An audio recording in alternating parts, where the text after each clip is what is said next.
नमस्कार किसान भाइयों, आज के इस वीडियो में आप सभी का दिल से स्वागत है। दोस्तों, अगर आपने अपने खेत की मिट्टी की जांच करवा ली है या फिर आप करवाना चाहते हो तो आपके लिए ये वीडियो बहुत ही महत्वपूर्ण होने वाला है, क्योंकि मिट्टी की जांच करते वक्त आपके मन में बहुत सारा उत्साह रहता है, क्योंकि आपको एक फलस्वरूप उसमें पता चलने वाला होता है कि भाई मेरे मिट्टी में क्या दिक्कत है, मेरी ज़मीन में क्या दिक्कत है, तो उसे मैं सॉल्व करके अगली उपज में अच्छी तरीके से ले लूँगा। लेकिन रियलिटी में क्या होता है, मिट्टी के जाँच के रिपोर्ट जब आते, सॉइल सैंपल टेस्टिंग के जो रिपोर्ट आते, तो वो रिपोर्ट आने के बाद हम उसमें से कुछ भी चीज़ें अप्लाई नहीं करते हमारी फसलों के ऊपर और हमें कुछ भी उसका रिजल्ट नहीं मिलता है। तो आज के इस वीडियो में हम आपको सॉइल सैंपल निकालना कैसे, उसके रिपोर्ट में क्या क्या होता है और उसका इस्तेमाल आपके फसलों में कैसे करना है, ये सब बातें आपको बताने वाले। इसलिए वीडियो को ध्यान से अंत तक अच्छे से देख लेना। कुछ बातें आपको पहले से पता होगी और कुछ नहीं पता होगी, तो उसके लिए आपको ये वीडियो अंत तक ध्यान से देखना है।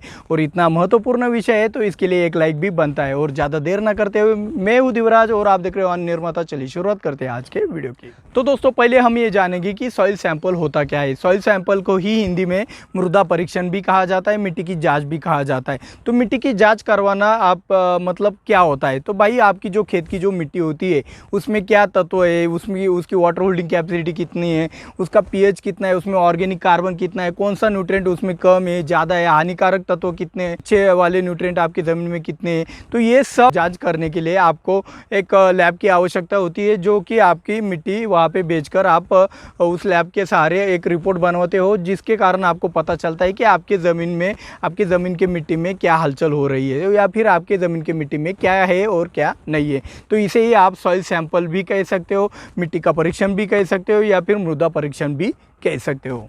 तो दोस्तों, अभी हम जानेंगे कि सॉइल सैंपल निकलवाना या फिर मृदा परीक्षण, मिट्टी की जांच करवाना आपके फसल के लिए या फिर आपकी ज़मीन के लिए क्यों ज़रूरी होता है। तो इसका कारण यह है कि उससे आपको पता चलता है कि आपकी ज़मीन का पीएच कितना है, तो कौन सी पीएच में कौन सी फसल अच्छी आती है ये भी पता चल जाता है। ऑर्गेनिक कार्बन कितना है, उससे आपको आपकी जो अगली वाली फसल होगी उसके अंदर ऑर्गेनिक मैटर कितना बढ़ाना है, ये भी आपको एक अंदाज़ा आ जाता है। आपकी ज़मीन कैल्करस सॉइल होगी तो आपको कौन सी वाली फसलें अलग से करवानी चाहिए, ये भी पता चलता है। वाटर होल्डिंग कैपेसिटी कितनी है या आपकी ज़मीन की, ये भी आपको एक सॉइल सैंपल के रिपोर्ट में मेंशन किया जाता है, तो वो भी आपको पता चलता है। सॉइल सैंपल के रिपोर्ट में न्यूट्रिएंट की भी मात्रा आपको मेंशन की जाती है। अच्छे वाले न्यूट्रिएंट यानी कि आपके एनपीके हो गए, कैल्शियम, मैग्नीशियम, सल्फर हो गए या फिर माइक्रोन्यूट्रिएंट्स हो गए, उसका प्रमाण आपकी ज़मीन में कितना है वो भी बताया जाता है। हानिकारक तत्व भी उसमें बताए जाते हैं, जैसे कि सोडियम हो गया, क्लोराइड हो गया, तो उसकी भी जाँच की जाती है। तो वो इन सब का एक परिणाम स्वरूप आपको एक अंदाज़ा आ जाता है कि आपकी ज़मीन में क्या कम है, क्या ज़्यादा है। इससे आप अपना टारगेट, अपना एक स्ट्रैटेजी बना सकते हो कि मुझको अगले साल या फिर अगले कई सालों तक कौन से वाले स्ट्रैटेजी फॉलो करनी है जिससे मेरी ज़मीन अच्छी हो। या फिर आपने अगर पिछली बार अगर सॉइल सैंपल निकाला होगा तो उससे कितना ज़्यादा इम्प्रूवमेंट हुआ है आपकी ज़मीन में, या फिर कितना आपका नुकसान हुआ है आपके ज़मीन का, ये सब बातें आपको सॉइल सैंपल रिपोर्ट के द्वारा पता चलती है। तो इसलिए मृदा परीक्षण करना बहुत ही ज़रूरी है। आगे हम जानेंगे कि सॉइल सैंपल निकालते कैसे हैं। तो दोस्तों, सॉइल सैंपल निकलवाते वक्त आपको किन चीज़ों का ध्यान रखना है और सॉइल सैंपल निकाला कैसे जाता है, इसके बारे में अभी हम जानते हैं। तो स्क्रीन के ऊपर आप अभी देख रहे हो कि भाई अगर आपके खेत का आकार अगर चौकोन हो तो आपको क्रॉस बनाना है, आयताकार होगा तो भी आपको एक क्रॉस बनाना है, या फिर आपका अगर खेत लंबगोल ऐसे कुछ अलग चीज़ का अगर आपका है तो जेड बना के भी आपको पहले एक कागज़ के ऊपर जेड बना लेना है। उसके बाद आप जितने भी सैंपल इकट्ठा करने वाले होंगे आपके खेत में से, तो उसको बिंदु डालकर आपको एक मेंशन कर लेना है। और जहाँ जहाँ पे बिंदु है खेत में जाकर वो उन जगह से ही आपको एक गड्ढा खोद के आपको मिट्टी इकट्ठा कर लेनी। मिट्टी इकट्ठा करते वक्त आपको ध्यान में रखना है कि भाई गड्ढा आपका कम से कम 1 फीट का गहराई वाला होना चाहिए और ऊपर के 4 सेंटीमीटर की जो मिट्टी होती है वो आपको सॉइल सैंपल के लिए नहीं लेनी है। मिट्टी लेते वक्त आपको ये भी ध्यान में रखना होगा कि भाई किसी पेड़ की छाँव में या फिर किसी और की की चीज़ की छाव में से आपको सॉइल सैंपल नहीं निकालना है। जहाँ पे आप जानवर हो गए या फिर कुछ और बकरियाँ हो गई, तो वहाँ से जो मलमूत्र या फिर गोबर जो गिरता है वहाँ से भी आपको सॉइल सैंपल नहीं निकलवाना है। या फिर आपने कोई केमिकल खाद या फिर ऑर्गेनिक खाद डाली होंगी, वहाँ से भी आपको सॉइल सैंपल इकट्ठा नहीं करना है, क्योंकि अगर वो लेंगे आप वही वाला अगर सैंपल लोगे तो उसके और भी अच्छे रिजल्ट आएंगे, तो वो जो हमारे लिए बिल्कुल भी फ़ायदेमंद नहीं। हमें एक जेन्युइन रिपोर्ट चाहिए, तो उसके लिए सॉइल सैंपल निकलवाते वक्त ही आपको वो सावधानी बरतनी होगी। तो ये जो मिट्टी के नमूने जितनी ज़्यादा जगहों से आप अपने खेत में से लोगे, उतना ही अच्छा एवरेज आपके न्यूट्रिएंट का, आपके वाटर होल्डिंग कैपेसिटी पीएच का आपको आपके रिपोर्ट में मेंशन होगा, और वो आपके लिए और भी अच्छा होगा। तो वो रिपोर्ट अच्छा से पाने के लिए आपको ज़्यादा से ज़्यादा मिट्टी के नमूने लेने हैं। एक गड्ढे में से कम एक 250 ग्राम की मिट्टी लेनी है। जितने ज़्यादा नमूने आपके एक जगह पे आप जब इकट्ठा करोगे, ज़्यादा से ज़्यादा उदाहरण के लिए समझ लो कि आपने 20 मिट्टी के नमूने इकट्ठा कर ले 250 ग्राम की। अभी इतनी मिट्टी तो हमें जांच के लिए तो नहीं चाहिए, हमें सिर्फ आधा किलो अगर मिट्टी होगी तो भी हमारे जांच के लिए वो सफिशिएंट होती है। तो हम आधा किलो इसको बनाने के लिए क्या करेंगे, हम सब इन सैंपल को एक साथ मिक्स कर लेंगे, और एक साथ मिक्स करने के बाद सर्कल बना के उसमें से एक प्लस का साइन बनाएंगे उस मिट्टी के ऊपर, और 2 भाग निकाल कर बाकी के 2 भाग को हम एक साथ मिक्स कर लेंगे, और फिर से उसका गोल बनाकर फिर से आपका प्लस साइन बनाकर उसमें से फिर से 2 भाग निकाल देंगे, और फिर से बची हुई मिट्टी हम मिक्स कर लेंगे। और ऐसा करते करते हम आधा किलो का सैंपल बनाएंगे और उसको लैब भेज देंगे। लैब में मिट्टी भेजते वक्त आपकी जो भी थैली होगी वो अगर प्लास्टिक की होगी और भी अच्छी बात है, और प्लास्टिक की भी जो भी थैली होगी वो साफ़ सुथरी होनी चाहिए। ऐसा नहीं कि आपने कुछ मार्केट से लाया और वो लाने के बाद यहाँ पे उसका इस्तेमाल किया। जो भी थैली होगी वो साफ़ सुथरी होनी चाहिए, जिससे हमारे सैंपल की रिपोर्ट बहुत ही अच्छी तरीके से आए। तो दोस्तों अभी हम जानते हैं कि सॉइल सैंपल के लिए हमें कौन सी सॉइल टेस्टिंग लैब का चुनाव करना चाहिए। मार्केट में बहुत सारी सॉइल टेस्टिंग वाली लैब होती है, बहुत सारे कुछ कम दाम में सॉइल टेस्टिंग करके देते, कुछ ज़्यादा दाम में सॉइल टेस्टिंग करके देते, कुछ आइडियल रेंज में ही सॉइल टेस्टिंग करके देते, कुछ कहते हैं कि भाई हमारे आदमी आएंगे वो खुद सैंपल निकलवा लेंगे और आपको रिपोर्ट मिल जाएगा, तो उनके चार्जेस भी ज़्यादा होते हैं। तो ये सब मार्केट में ट्रेंड चल रहा है। तो इस ट्रेंड के बीच में आपको कौन सी वाली लैब अच्छी है ये अगर पहचानना होगा तो कुछ पैरामीटर्स का आपको इस्तेमाल करना पड़ेगा। पहले तो आपको आपके अगल बगल में जो भी आपके विश्वासु किसान मित्र होंगे उनसे आपको पूछताछ करनी पड़ेगी कि भाई क्या तुमने सॉइल सैंपल निकलवाया लिया है, उसके रिपोर्ट आए या फिर वो कौन से लैब से निकलवाए, तो उसके रिज़ल्ट आपको कैसे लगे, उसका जेन्युइन जो कहते हैं ना हम उसको रिपोर्ट में जो मिट्टी में है वो रिपोर्ट में है या नहीं, उसके बारे में आपको क्या लगता है। ये सब जांच बीच करने के बाद आप अपनी लैब को अगर चुनाव करते हो तो आपको रिपोर्ट भी जेन्युइन मिलेगी, और आप उसके भरोसे जो भी आगे काम करने वाले होंगे अपने फसल में तो वो भी अच्छी तरीके से आपको रिजल्ट दे देगा। तो उसके लिए एक अच्छी सी विश्वासु लैब होना अब बहुत ही ज़रूरी होता है, जो कि आप अपने तरीके से ढूंढ सकते हो, और तरीका यही होने वाला है। ऐसा नहीं कि भाई आप आँख बंद करके किसी भी लैब में हाँ भाई इसका इश्तिहार आया है या फिर इसका एक मार्केट में एक बहुत ही ट्रेंड चल रहा है या फिर मार्केट में मेरा 2 बगल वाले किसान कर रहे हैं तो मैं कर रहा हूँ, ये सब बातों में आपको नहीं फंसना है। एक जेन्युइन ही आपको उनका होने के बाद भी आप कर सकते हो, अगर वो कर ही रहे तो उनकी रिपोर्ट कैसे आते क्या आते, ये सब देखने के बाद अगर आप सॉइल सैंपल करोगे तो अच्छी बात होगी। सॉइल सैंपल एक ही बार करते हैं हम, तो वो भी अच्छी तरीके से करेंगे तो और भी ज़्यादा फ़ायदा होगा। तो सॉइल सैंपल की टेस्टिंग की लैब अगर आप अच्छे से चुनोगे तो आपका फ़ायदा ही फ़ायदा होगा। और आगे हम जानेंगे कि सॉइल सैंपल के रिपोर्ट आने के बाद हम अपनी फसल में उसका इस्तेमाल कैसे कर सकते हैं। तो दोस्तों सॉइल सैंपल की रिपोर्ट आने के बाद आपको सॉइल सैंपल की रिपोर्ट भी पहचानना आना चाहिए, यानी कि उसको पढ़ना आना चाहिए, जिसके ऊपर हमने एक स्पेशली बड़ा वाला आधे घंटे का एक वीडियो है वो बना दिया है। अगर आप चाहो तो ऊपर आई बटन में उसकी लिंक भी दे दूंगा, आप चाहो तो वहाँ पे जाके भी वो वाला वीडियो एक डिटेल में देख सकते हो। यहाँ पर मैं कुछ बेसिक बातें बताऊँगा और उसका यूटिलाइजेशन आपके ज़मीन में कैसे हो सकता है इसके बारे में यहाँ पर बताने की कोशिश करूँगा। तो सबसे पहले बात ये होगी कि भाई सॉइल सैंपल का रिपोर्ट आने के बाद उसमें सबसे पहले मेंशन किया जाता है कि आपके ज़मीन का पीएच कितना है। तो पीएच क्या मायने रखता है? तो भाई पीएच से पता चलता है कि आपकी ज़मीन की जो हेल्थ है या फिर जो भी क्षमता है वो कितनी अच्छी है और कितनी कम। पीएच जितना कम होगा यानी कि 7 के अगल बगल में होगा, उतना ही आपकी ज़मीन की जो हेल्थ है वो अच्छी होगी, सॉइल हेल्थ अच्छी होगी। और पीएच जितना ज़्यादा होगा उतना ही आपकी सॉइल की हेल्थ ख़राब होगी। और एसिडिक होगी तो आज कुछ एसिडिक ज़मीनों में कुछ फ़ायदे भी होते हैं, कुछ नुकसान भी होते हैं, तो उसके बारे में हम किसी और वीडियो में बात करेंगे। तो इसके बाद पीएच के बाद आपके सॉइल सैंपल के रिपोर्ट में मेंशन किया जाता है इलेक्ट्रिकल कंडक्टिविटी। तो इलेक्ट्रिकल कंडक्टिविटी क्या होते हैं? देखो दोस्तों, आपने वायरिंग करते वक्त आपको पता होगा कि भाई प्लस की वायर होती है, माइनस की वायर होती है।